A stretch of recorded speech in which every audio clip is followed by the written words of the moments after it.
Hi, this is Ann Hess, and this is part three of my series of frustrations in becoming an entrepreneur.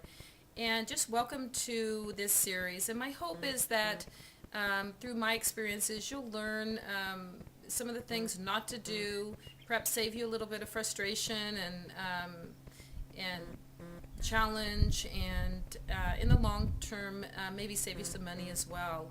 So, our third attempt at free enterprise was direct sales. And we thought, okay, the franchise didn't work, the network marketing didn't work because you had to have so many thousands and thousands of people to make a significant income that we just couldn't reach that level, in the time that we were looking to reach it. But direct sales, with a high-end product and huge income potential seemed like the way to go. And so, we found a company that sounded really, really great. They had a personal development product and seemed, like people were doing very, very well. And so we thought, well, once again, let's give it a whirl because we really believed that it was possible. I mean, we knew so many people, that we had seen that were doing it, and we didn't realize, or didn't see why we couldn't as well because we were smart people. We had a business background. We should be able to do it just like anyone else. So once again, we jumped in at the high end level. So we spent tens of thousands of dollars to get in. And the products were great, the experiences were great, the people were great.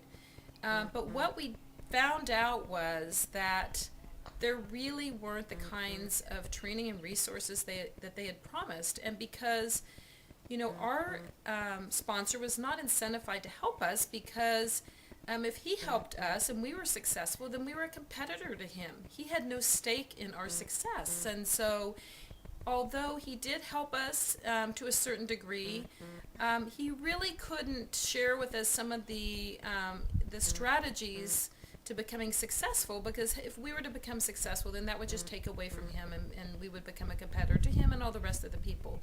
So a lot of the training and the strategy and the resources that people used were very closely held secrets, and we weren't privy to that group, and we didn't know, what those secrets were and how to have access to them. And so, we bought leads, spent thousands of dollars buying leads and calling people only to get these people on the phone that sounded like they were half dead and didn't remember even responding to an ad, and had no idea why we were calling. And, we got hang up after hang up, and even cursed out a time or two, and it was just not fun at all. It was not what we had thought.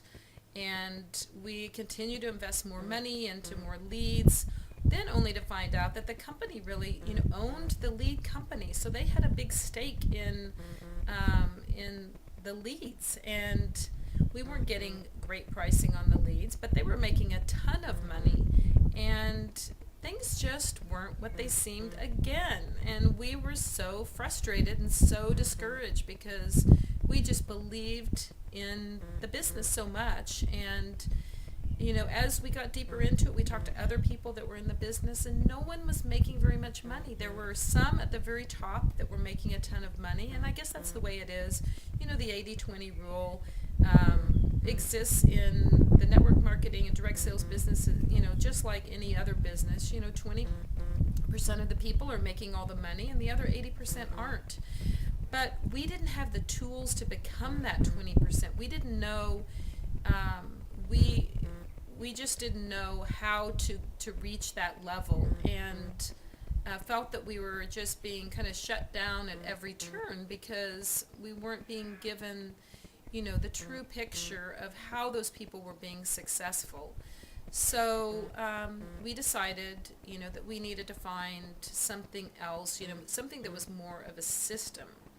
And so that is my next in the series of frustrations in becoming an entrepreneur. Thank you.